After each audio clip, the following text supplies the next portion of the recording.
Hello children, Ravi here.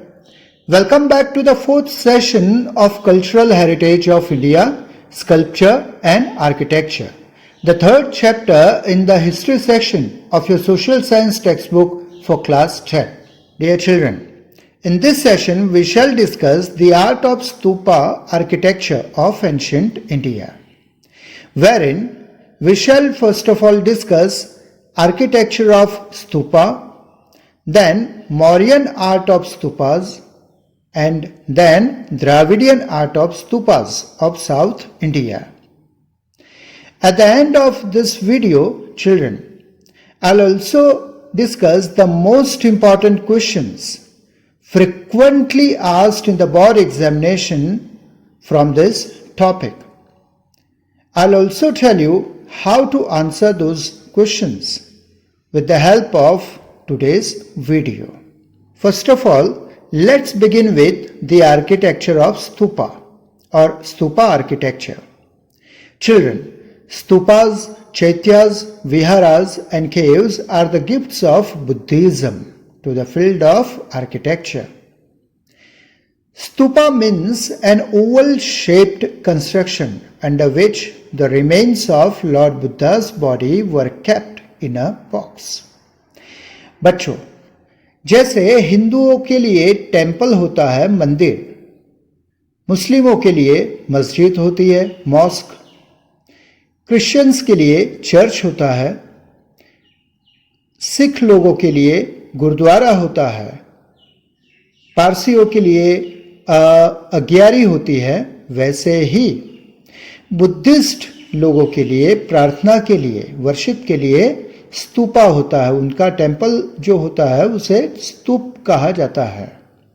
वो Oval shape का यानी अंडे के शेप का कंस्ट्रक्शन होता है जिसके नीचे लॉर्ड बुद्धा की शरीर के कुछ रिमेन्स, उनके अवशेष जैसे उनके दांत हैं, हेयर और nails, they were kept in a box.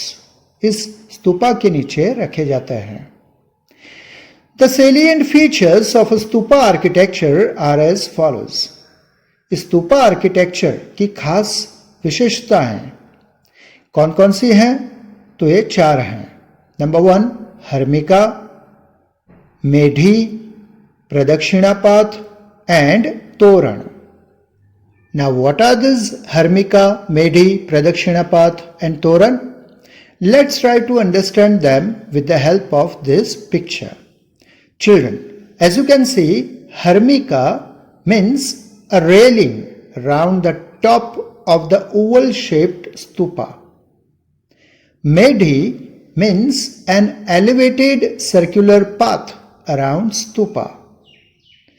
Pradakshina path means a slightly elevated circular path around the temple. And finally, Toran means a gateway, the entrance, built on two high pillars with artistic horizontal beam on it. Right? बच्चों, स्तूपा का architecture design समझ लेने के बाद अब हम आते हैं मौर्यन आर्ट ऑफ स्तूपास पर. बच्चों, during the Mauryan era, the art of stupa architecture had developed a great deal. Mauryan era में स्तूपा आर्किटेक्चर का बहुत ही ज्यादा विकास हुआ था. The 5 famous stupas of King Ashoka's time were as follows. Number 1, Stupa of Sanchi. Number 2, Stupa of Sarnath. Number 3, Stupa of Bharat. Number 4, Stupa of Nandangarh. And last, number 5, Stupa of Devani Mori, which is located in our Gujarat. इन सभी Buddhist stupas में stupa of Sanchi, Sanchi का स्तूप है वो सबसे मशहूर है. Among all stupas, the stupa of Sanchi is considered to be the greatest architectural achievement of Mauryan period. This stupa is situated at Sanchi near Bhopal in Madhya Pradesh. It was built by the Emperor Ashoka of Mauryan dynasty.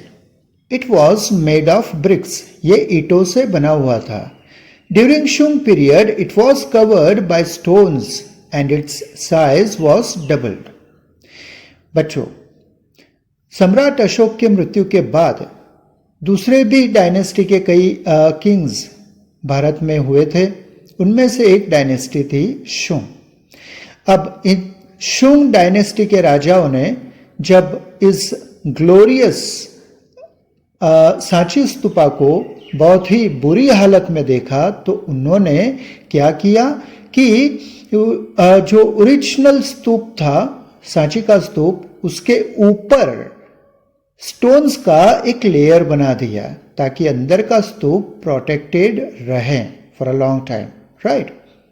लेकिन इसके कारण क्या हुआ कि इस स्तूपा की size original size से double हो गई, right. It is considered to be an invaluable heritage of Buddhist architecture and Indian culture. It is a precious heritage of Indian architecture, religion and culture. So dear children, this was the Mauryan art of stupa architecture. After this Mauryan art of stupa architecture, let's see the Dravidian art of stupa architecture also. Children, during the reign of Satavahan kings, many Buddhist stupas were built in the regions near Krishna and Godavari river. दक्षिण भारत में, south India में Satavahana Kings की एक dynasty हो गई. अब इन Satavahana Kings के जमाने में, उनके राज में गोदावरी और कृष्णा रिवर के किनारे के जो भी रीजन्स थे, उन रीजन्स में कई सारे बुद्धिस्ट स्तूपास का कंस्ट्रक्शन किया गया था. This stupas are semi circle, oval and bell shaped. बच्चों, जनरली कोई भी स्तूपा, बुद्धिस्ट स्तूपा हो, उसका शेप जनरली ओवल शेप होता है. लेकिन यहाँ थोड़ी वैरायटी देखने को मिलती है. यहाँ सेमी सर्कल और बेल शेप्ड के भी स्तूपास देखने को मिलते हैं. Stupa in Nagarjunakonda and Amaravati are the best specimen of Dravidian art of stupa architecture. In South India, even the Chola kings had adopted the Dravidian art of architecture to a great extent. So dear children, this was the Dravidian art of stupa architecture. Now children, let's come to the most important questions frequently asked in the board exam from the topic that we discussed just now.